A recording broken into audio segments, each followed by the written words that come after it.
맡기는 인생이 될 줄 믿습니다. 자, 30주짜리 모 보험회사 CF를 보면서 말씀을 전하도록 하겠습니다. 걱정 주세요, 걱정 주세요. 걱정은 내게 주세요. 행복하세요, 행복하세요. 행복한 생각하세요. 새해도 걱정은 우리가 대신할게요. 메르츠 화재. 자, 30주짜리 영상을 봤는데요. 제가 여러분들에게 보험을 이렇게 들라고 이야기하려고 하는 게 아니고, 이 CF를 보게 되면 여러 인형들이 나오죠. 인형들이 나왔습니다. 순식간에 지나가서 여러분들이 잘 모르겠지만 인형들이 나왔어요. 근데 이 인형들은 걱정 인형이라는 거예요. 걱정 인형이다. 날마다 사람들은 걱정 속에서 살아가기에 그 걱정을 인형인 자신들에게 주고 사람들은 행복하게 살아가라는 소망이 담긴 광고라고 할 수 있는 거예요. 실제로 펜시점에 가 보아도 걱정 인형을 팔고 있습니다. 펜시점에 가보면요. 그렇다면 여러분들은 이 걱정 인형의 유래에 대해서 알고 계십니까? 걱정 인형. 본래 걱정 인형은 남미 과테말라 고산지대 인디언들에게서 만들어진 작고 화려한 민속 인형이라고 그래요. 걱정이 많아 잠을 이룰 수 없는 사람들이 잠들기 전 자신의 걱정을 이 인형에게 이야기를 하고 그것을 베개 밑에 넣어두고 자는 것이죠. 그렇게 되면요, 잠을 잘 잘 수 있다고 합니다. 그 걱정 인형이 모든 걱정을 다 가져가서 잠을 잘 잘 수 있도록 해준다라는 거예요. 과테말라 인디언들이 그렇게 살았습니다. 그러다가 과테말라를 방문한 관광객들이 이 걱정 인형을 고국으로 사가지고 가서 지금은 전 세계적으로 유행하게 되었어요. 전 세계적으로 유행하게 되었습니다. 우리나라도요, 대단히 많습니다. 심지어는 미국의 일부 메디컬 센터에서는 걱정 및 염려로 인해 병이 생긴 아이들에게 치료용으로 사용하고 있다고도 해요. 아마도 심리적인 치료겠죠. 이렇게 남미 과테말라 인디언 마을에서 시작한 이 걱정 인형이 전 세계로 퍼지게 된 것은 세상에 있는 모든 사람들이 그만큼 걱정 때문에 힘들어하고 있음을 알 수 있습니다. 사람들이요, 이 걱정 때문에 힘들어하고 있잖아요. 걱정 없는 사람들이 있을까요? 여러분, 이 세상에 걱정 없는 사람들이 있을까요? 아마 없을 거예요. 모든 사람들은요, 나름대로 다 걱정, 염려, 근심으로 살아갑니다. 실제 예수님을 믿는 신자임에도 불구하고 우리들도 예외 없이 걱정, 근심, 염려 속에서 하루하루 근근히 살아가고 있어요. 이런 걱정으로 인해서 밤에 잠을 이루지도 못하고 불면에 시달리기도 합니다. 이 내과에서 가장 많이 처방받는 약이 이 불면증 약이라고 합니다. 닥터들이 그런 이야기를 해요. 사람들이 점점 사회는 발달할수록 살기는 좋아졌는데 잠을 자지 못하는 거예요. 밤에 잠을 자야 하는데. 또 걱정으로 인해 야기될 스트레스로 온갖 위장병을 달고 살기도 하죠. 보건복지부 2018년도 통계를 보게 되면 우리 국민의 기대 수명은 83세라고 합니다. 2018년도 통계이기 때문에 지금은 더 기대 수명이 올라갔겠죠. 83세. 남자 여자를 이제 합쳐보면 83세래요. 근데 그때까지 암에 걸릴 확률은 37.4%. 따라서 한국인들은 평생 10명 중 4명꼴로 암에 걸린다라는 거예요. 우리 교회에도 암 환자들이 참 많이 있죠. 이건 여러분 이제 피할 길이 없는 것 같아요. 10명 중에 4명은 암에 걸린다라는 거예요. 암에 걸린다. 이 통계가 그렇습니다. 이런 암은요, 대부분이 걱정으로 인해 야기된 스트레스 때문에 발생한다고 그래요. 유전적인 요소도 있겠지만 대부분이 암은요, 스트레스 때문에 온 거예요. 스트레스 때문에. 그러기에 걱정, 염려, 근심 없는 삶은 행복하기 위해서 반드시 요구되는 조건이라 말할 수 있습니다. 그렇다면 왜 많은 사람들이 아직 일어나지도 않았고 일어날 가능성도 희박한데 미리부터 걱정하며 살아갈까요? 아직 일어나지도 않았어요. 그리고 일어날 가능성도 대단히 희박합니다. 그럼에도 불구하고 왜 사람들은 걱정 근심으로 살아가느냐는 거예요. 왜 그렇게 수많은 걱정거리를 짊어지고 살아갑니까? 바로 누구를 믿고 살아가야 할지 모르기 때문입니다. 누구를 믿고 살아가야 할지 모르기 때문에 그리하는 거예요. 즉 불안한 자신의 미래를 누구에게 맡겨야 할지 알지 못하기 때문이죠. 쉽게 말하면 넘어지면 자신을 일으켜 세워주고 부족하면 채워줄 분이 누구인지 정확하게 모르기에 염려, 걱정, 근심을 달고 살아가는 거예요. 그렇지만 저와 여러분들과 같은 신자들은요, 이미 잘 알고 있죠. 누구에게 맡겨야 할지, 누구를 의존해야 할지 이미 답을 알고 있습니다. 세상 사람들은 누구에게 맡겨야 할지 모르게 맡기지 못했다면 우리들은 알면서도 그분께 전적으로 맡기지 못하고 있는 거예요. 우리는 답을 다 알고 있음에도 불구하고 맡기지 못하는 것이죠. 그런데 베드로 사도는 다음과 같이 신자인 저와 여러분들에게 권면해주고 있습니다. 말씀해주고 있습니다. 바로 어떤 내용이냐? 사도 베드로가 이렇게 이야기를 하고 있어요. 너희 염려를 다 주께 맡기라. 이는 그가 너희를 돌보십니다. 아멘. 자신이 주님께 맡길 것과 맡기지 말아야 할 것을 스스로 판단하지 말고 모든 염려를 주님께 맡기라고 베드로는 이야기해주고 있어요. 그러니까 우리들은 보통 하나님께 맡길 것과 맡기지 말아야 될 것을 판단한단 말이에요. 그렇게 하지 말라는 거예요. 모든 염려를 다 주님께 맡기라는 거예요. 모든이라는 단어가 들어가 있습니다. 예외가 있다 없다? 없다라는 것이죠. 모든 것들을 다 맡기라는 거예요. 실제 베드로가 누구입니까? 누가복음 5장을 보게 되면 본래 고기를 잡던 어부 출신이었지만 주님을 만난 이후에 자신의 모든 것을 버리고 주님을 쫓았어요. 주님께 모든 것들을 맡겼습니다. 한마디로 주님께 자신의 전부를 걸었다고 볼 수도 있겠죠. 아버지도 버리고 배도 버리고 그물도 버리고 주님을 여러분 쫓았단 말이에요. 이 베드로의 삶이. 그러나 결국 3년 만에 그 주님을 3번씩이나 모른다고 부인하고 배반하게 되었죠. 한번 여러분들이 베드로가 되어 보세요. 이게 주님이 나의 전부다라고 해서 쫓아갔는데 3년 후에 자기 스스로 그 주님을 배반하고 주님을 원망하고 주님을 버렸단 말이에요. 그러기에 얼마나 마음이 무겁고 답답하고 허무하고 힘들었겠습니까? 앞으로 이제 무엇을 해야만 할까 고민하며 살아갈 수밖에 없겠죠. 그렇지만 베드로는 부활하신 우리 주님을 인격적으로 만나고 오순절 성령 대강림 사건을 경험한 이후로 180도 달라지는 인생을 살아가게 됩니다.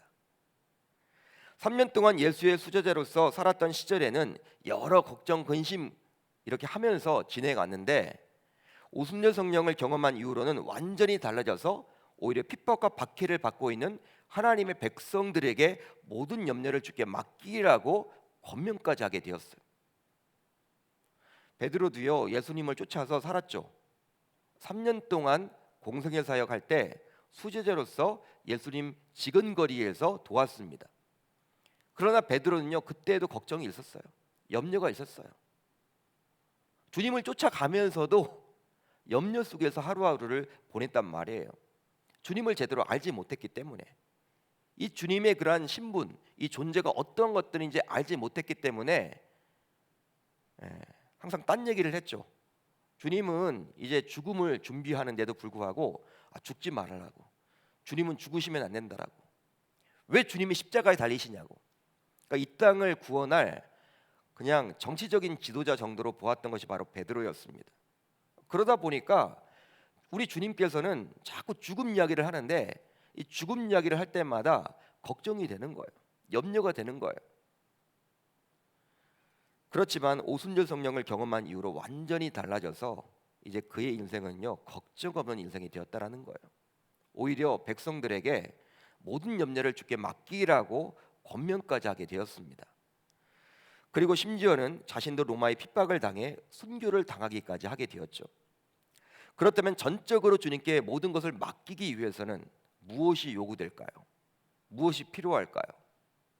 바로 맡김의 대상인 주님을 전적으로 신뢰해야만 합니다. 그러니까 맡김의 대상인 주님을 전적으로 신뢰할 수 있어야 하는 거예요. 여러분 동의가 되시면 아멘. 어떤 예를 들면 좋을까요? 아이가 어릴 때 아빠는 종종 아이를 목말 태웁니다. 목말 태우죠. 아이를 이렇게 목말 태워요. 즉 무동 태운다고 해야만 할까요? 그런데 처음에는요 아이들이 타지 않으려고 그래요. 아빠가 태워주죠. 아빠가 태워주려고 하지 처음에는 아이가 타려고 하지 않아요. 바로 무섭기 때문에, 떨어질 것 같아서 무섭기 때문에 그렇습니다. 그러나 한번 무동 타는 맛을 들이게 되면요 이젠 아빠가 힘들어서 피하고 싶을 정도로 아이는요 목말 태워달라고 그래요. 아빠 막 목이 막 아파요. 이제 그만하려고 해요. 아빠는 막 도망다녀. 나 아이는 계속 태워달래. 그리고 깔깔거려요. 막 너무 좋다라는 거예요. 바로 아빠가 자신을 꼭 잡아주기에 안전하다고 여기기 때문이죠. 아빠의 이 목 위에서 노는 것이 너무나 좋은 거예요. 그것이 가장 안전하다라고 여기는 거예요. 이 아이의 입장에서는. 즉 아빠를 전적으로 신뢰하고 믿기에 자신이 떨어지지 않는다라고 생각하기 때문이죠. 그러기에 아빠에게 자신을 전적으로 의탁하고 맡길 수가 있는 것입니다. 여러분 믿음은 그런 겁니다. 바로 믿음의 대상인 하나님께 나를 온전히 의탁하고 맡기도록 하는 거예요. 그러기에 전적으로 하나님께 맡기지 못한다면 아직 하나님을 온전히 신뢰하고 믿지 못한다라고 볼 수 있는 거예요.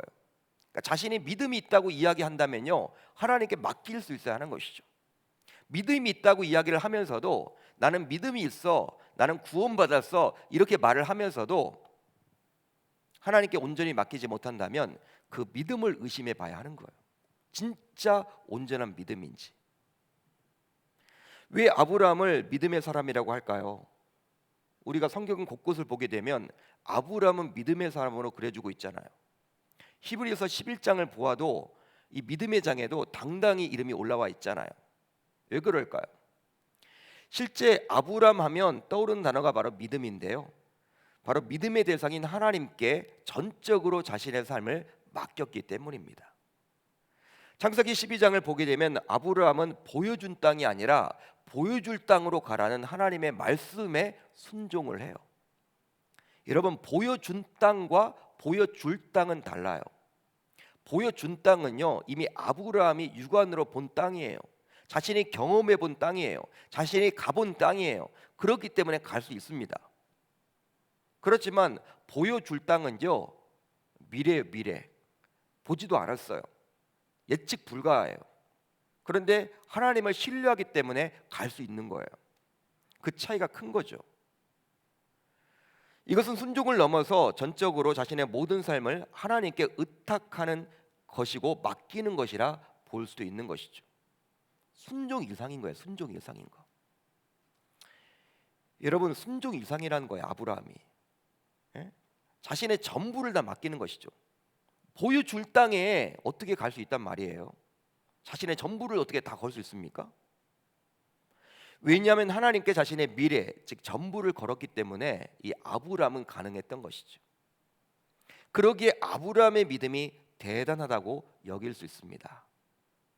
바로 끼는 새해를 맞아서 우리들 모두 믿음의 사람이 꼭 되셔서 전적으로 하나님께 자신의 모든 것을 맡길 수 있기를 우리 주님의 이름으로 축원합니다. 축원합니다. 오늘 본문은 죽었던 나사로가 다시 살아난 스토리예요. 여러 번 우리가 살펴봤던 본문입니다. 베다니라는 곳에 병든 나사로가 살고 있었습니다. 베다니. 그런 나사로에게는 누이 동생이 둘이 있었습니다. 바로 마르다와 마리아였죠. 이제 이들은 자신의 오라버니인 나사로를 살리고자 다음과 같이 행동을 하게 되는데요. 이에 그 누이들이 예수께 사람을 보내어 이르되 주여 보시옵소서 사랑하시는 자가 병들었나이다 하니. 자, 이 구절에서 우리는 주목해서 봐야 할 것이 있습니다. 바로 줄침 부분인데 사랑하시는 자가 병들었나이다. 바로 누이들이 예수님께 사람을 보내면서 하는 말이 오라버니인 나사로를 가리키면서 어떻게 지금 말을 하고 있습니까? 주님을 사랑하는 자가 아니라 어떻게 표현하고 있어요? 주님이 사랑하시는 자. 잘 보세요. 여러분, 주님을 사랑하는 자라고 표현하지 않습니다. 이 나사로를 가리켜서 두 누이가 주님에게 주님이 사랑하시는 자로 표현해주고 있다는 거예요. 여러분, 우리는 종종 신앙생활을 열심히 함으로 자신은 주님을 사랑한다라고 표현해요. 자신은 주님을 사랑한다라고 자꾸 말을 합니다. 자신은 주님을 사랑한다라고 스스럼 없이 고백을 해요. 그러나 우리가 주님을 사랑한다고 하지만 그런 고백은요, 감당하기 힘든 일을 만나게 되거나 힘들고 어려운 일을 만나게 되면 어느 순간 주님을 사랑하지 않는 것처럼 행동하고 말하기도 한다라는 거예요. 심지어 주님을 원망하기도 하고요. 아주 신앙생활을 열심히 했다가도 어떤 상처받는 일이 생기거나 어떤 시험거리를 당하게 되면 교회를 떠나기까지 해요. 주님을 사랑한다고 그렇게 말했던 분들이 이해할 수가 없죠, 여러분. 주님을 사랑하는데 주님이 피로 사신 교회를 어떻게 떠나냐고. 말이 안 되는 거지. 어느 순간 주님을 사랑하지 않은 것처럼 행동하고 말을 합니다. 왜냐하면 주님을 향한 우리의 사랑은 분명히 한계가 있기 때문이죠. 그러니까 우리의 사랑은요, 한계가 있어요. 실제 피조물인 우리 인간의 사랑은요, 그렇게 사랑했다가도 금방 식어져 버립니다. 금방 식어져 버려요. 한번 남녀가 연애를 할 때를 떠올려 보세요. 눈에 불이 붙을 때는요, 부부가 말려도 안 돼요. 정신 차려라 해도 안 돼요. 친구 말도 듣지 않습니다. 그렇지만 실제 쉽게 헤어지기도 해요. 눈에 불이 붙을 때는요, 자신의 전부를 줄 수 있을 것처럼 막 이야기를 하고 다녀가다고 막 실제 또 헤어져요. 여러분, 사랑해서 결혼했는데 살다 보면 또 헤어지잖아요. 이게 바로 이 세상의 사랑이에요. 우리 인간의 사랑입니다. 반면에 우리를 향한 주님의 사랑은 완전한 사랑이요, 변함이 없으신 사랑이죠. 설령 우리가 실수하고 넘어지고 병들고 낙심해 있더라도 주님은 우리를 결코 버리시지 않습니다. 그런 상황에서도 여전히 우리를 사랑해 주세요. 당시 베다니라는 곳에서 우리 주님이 사랑하시는 나사로가 병들어 죽어가고 있듯이 이 세상은 마치 베다니와 같다 할 수 있습니다. 여러분, 이 세상은 베다니예요. 베다니는요, 집을 뜻하는 벳, 집을 뜻하는 벳이란 단어와 슬픔, 눈물, 괴로움, 고통을 뜻하는 아니의 합성어입니다. 그래서 베다니라는 뜻이에요. 베다니, 슬픔의 집이란 뜻이에요. 슬픔의 집. 그러니까 베들레헴도 여러분들 이 빵집이죠. 뜻이 이 벳이 바로 집이란 뜻이에요. 벳. 따라서 이 세상은 마치 슬픔의 집에서 병들어 죽어가는 나사로처럼 온갖 걱정, 근심, 염려가 가득 차 있어요. 여러분, 이 세상에서 염려가 사라지게 해달라고, 걱정이 사라지게 해달라고 하지 마세요. 그거 사라지지 않습니다. 천국 가는 그날까지 염려, 걱정, 근심은 우리가 달고 살 수밖에 없어요. 그것을 피해달라고 하지 마세요. 그렇게 기도하지 마세요. 그걸 이길 힘을 달라고 이야기를 하셔야죠. 이길 힘을 달라고. 그러나 여러분, 잘 보세요. 나사로의 두 누이가 걱정 속에서 예수님께 SOS를 쳤듯이 우리들도 삶 속에서 어떤 고난을 겪게 되더라도 다른 누군가가 아닌 예수님께 SOS를 쳐야 할 줄 믿습니다. 믿습니다. 다른 사람 찾아가지 않았잖아요. 예수님을 붙잡았잖아요. 문제가 생겼을 때 예수님에게 호출했잖아요. 우리도 마찬가지예요. 사람 따라다니지 마세요. 사람 찾아다니지 마세요. 예수님을 붙잡아야 돼요. 문제가 생겼을 때는. 왜냐하면 예수님은 이 세상의 어느 누구보다도 우리를 사랑하시기 때문이죠. 우리를 사랑하시기 때문이에요. 여러분, 어떤 문제가 생겼을 때 선배를 찾아가기도 하죠.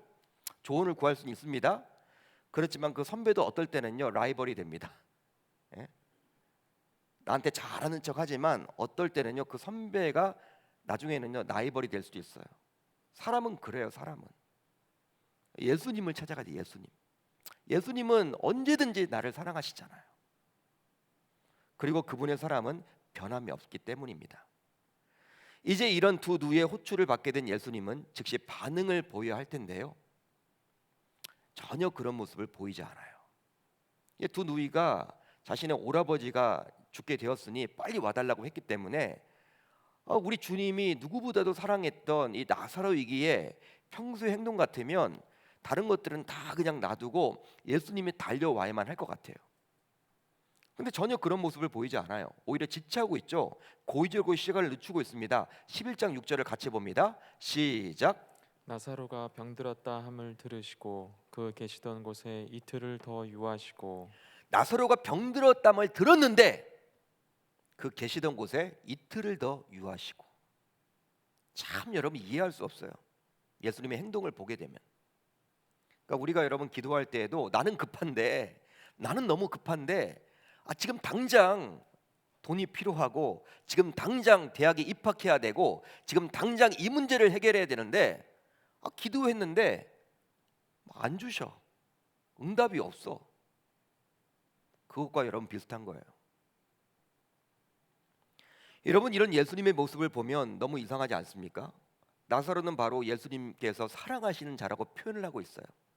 나사로가 예수님을 사랑한 것보다도 오히려 예수님이 나사로를 더 사랑했다라고 그 누이들이 인정할 정도였잖아요. 그러게 평소 예수님의 모습이라면 당장 병든 나사로에게 달려가야만 했겠죠. 실제로 예수님께서 계신 예루살렘에서 베다니까지는요 2-3km밖에 되지 않습니다. 2-3km 개봉동 정도밖에 되지 않아요. 개봉동. 걸어서 가도 20분에서 30분이면 충분해요. 그 짧은 거리 하루에도 몇 번씩이나 갈 수 있을 텐데 그런데 예수님은 오히려 이틀을 더 지체했어. 이틀을. 그렇다면 예수님께서 이렇게 지체하신 이유는 무엇 때문일까요? 무슨 이유 때문일까요? 바로 병든 나사로가 죽은 이후 그곳을 방문하여 죽은 나사로를 살림으로 사람들로 하여금 예수를 믿도록 하기 위함이었습니다. 자, 제가 읽어볼게요. 이에 예수께서 밝히 이르시되 나사로가 죽었느니라. 내가 거기 있지 아니한 것을 너희를 위하여 기뻐하노니 이는 너희로 믿게 하려 함이라. 그러나 그에게로 가자 하시니. 어떤 말입니까? 예수님은 나사로를 다시 살려내기 위해서 그가 죽은 후에 찾아가셨다라는 거예요. 의도성을 가지고 그렇게 했다라는 거예요. 그 누구도 나사로의 죽음을 부정할 수 없을 정도로 일부러 나흘이나 지나서 시체 썩은 냄새가 날 때까지 기다렸던 거예요. 죽은 다음에 이미 나흘이나 지났어요. 사흘도 아니고 나흘이나. 당시 팔레스타인의 날씨 속에서 지금처럼 에어컨 시설도 없고 냉장 시설, 냉동 시설도 잘 갖춰지지 못한 상황이었기에 사람이 죽어 나흘이 지나게 되면 이미 부패가 시작되어서 이제 잠시 졸도를 하거나 잠을 잔다고 할 수 없습니다. 예수님이 예를 들어서 죽은 다음에 하루 만에 왔다, 살렸다. 사람들이 어떻게 이야기할까요? 야, 그때 잔 거야. 잠시 졸도한 거야. 그렇게 취급할 수도 있잖아요. 아직 썩기 전이니까. 나흘이라고 하는 것은요 이미 무덤에 다 넣은 거예요. 무덤에 넣어놨어. 사흘이 지나면요 여러분 이제 다 우리 장례를 다 치는 거잖아요. 장례를 다 치르잖아요. 사흘 3일장을 하잖아요. 보통 3일장. 3일 전에 가지 않은 거예요. 일부러 3일 만에 여러분 깨어나기도 하거든요. 사람들이 어떨 때는 실질적으로. 왜 여러분이 애로부터 3일장을 했습니까? 3일 지나면요 이제 여러분 시체가 다 썩어요. 세포가 다 죽습니다. 끝이에요. 끝. 그냥 여러분 졸도에서 그냥 일어날 수 있다? 말이 되지 않는 거예요. 완전히 죽은 것이죠. 그러기 예수님이 그 집에 들어갔을 때에는 사람들이 이미 굴로 만든 무덤에 그 나사로의 시신을 가져다 놓은 거예요. 이미 여러분들 매장을 다 한 거예요. 매장을. 그런 상황 속에서 예수님께서 그 완전히 죽은 나사로를 살리게 되므로 그 예수님이 바로 구약에서 예언되었던 메시아요, 그리스도임을 사람들에게 보여주게 되었습니다. 보여주게 되었다라는 거예요. 그렇다면 이것을 통해서 우리는 무엇을 생각해 볼 수 있을까요? 바로 우리가 전적으로 맡길 수 있는 대상인 주님은 죽음조차도 생명으로 바꿀 수 있는 전지전능하신 분이십니다. 할렐루야. 할렐루야. 자, 43절, 44절을 같이 봅니다. 시작. 이 말씀을 하시고 큰 소리로 나사로야 나오라 부르시니 죽은 자가 수족을 배로 동인 채로 나오는데 그 얼굴은 수건에 쌓였더라. 예수께서 이르시되 풀어놓아 다니게 하라 하시니라. 여러분, 얼마나 놀라운 광경입니까? 사람들이 지금 다 몰려 있어요. 지금 거기에 동네 사람들이 다 와 있어요. 친인척들이 다 와 있어요. 장례 치르기 위해서 왔던 분들이 다 지금 모여 있는 거예요. 적어도 수십 명. 시체 썩는 냄새로 진동했던 나사로가 주님의 한 말씀, 어떤 말씀입니까? 나사로야 나오라. 나사로야 나오라. 지금 굴 안에 갇혀 있어요. 지금 매장된 거예요. 나사로야 갇혀라, 나와라. 이 말 한마디에 무덤에서 벌떡 일어나서 나왔습니다. 얼마나 놀라운 광경입니까? 그것을 지금 많은 사람들이 지켜보고 있어요. 지금 놀라운 기적이 일어난 것이죠. 보통 사람들은요, 죽음은 끝이라고 생각을 합니다. 뭐 죽으면 끝이지. 죽으면 끝이야. 그래서 스스로 막 생을 던져요. 극단적인 선택을 하는 경우도 있어요. 죽음은 끝이 아닙니다, 여러분들. 그러게 숨이 붙어 있을 때에는 의료진이 그 사람을 살려보고자 최선을 다해서 몸부림을 쳐요. 여러분, 숨이 붙어 있는 사람이 병원에 가게 되면요, 막 그 사람을 살리려고 의료진들이요 최선을 다하죠. 치료를 합니다. 살려보고자 몸부림을 치는 거예요. 근데 딱 심장이 멈추게 되면요, 죽게 되면 의료진은 더 이상 아무것도 하질 못해요. 하질 않습니다. 그냥 흰 천으로 덮고 보호자를 부르고 사망 진단서를 작성할 뿐이에요. 뭐 더 하려고도 하지 않아요. 이제 신의 영역이라는 거예요. 과학이 발달하면서 인간이 할 수 있는 것들도 덩달아 많아졌죠. 실제 시속 최고 1200km의 속도로 이동하는 하이퍼루프를 이용하게 되면요, 서울에서 부산까지 앞으로 20분이면 도착한대요. 대단하죠? 지금 KTX가 2시간 20분, 30분 걸리는데 이제 20분이면 부산을 가요. 20분이면. 전기 자동차 회사인 미국의 테슬라의 회장인 일론 머스크가 지난 2013년도에 처음으로 소개했던 이론이에요. 이미 미국에서는 일부 구간이지만 유인 시험 운행까지 성공적으로 마쳤대요. 1200km로 간다는 거예요.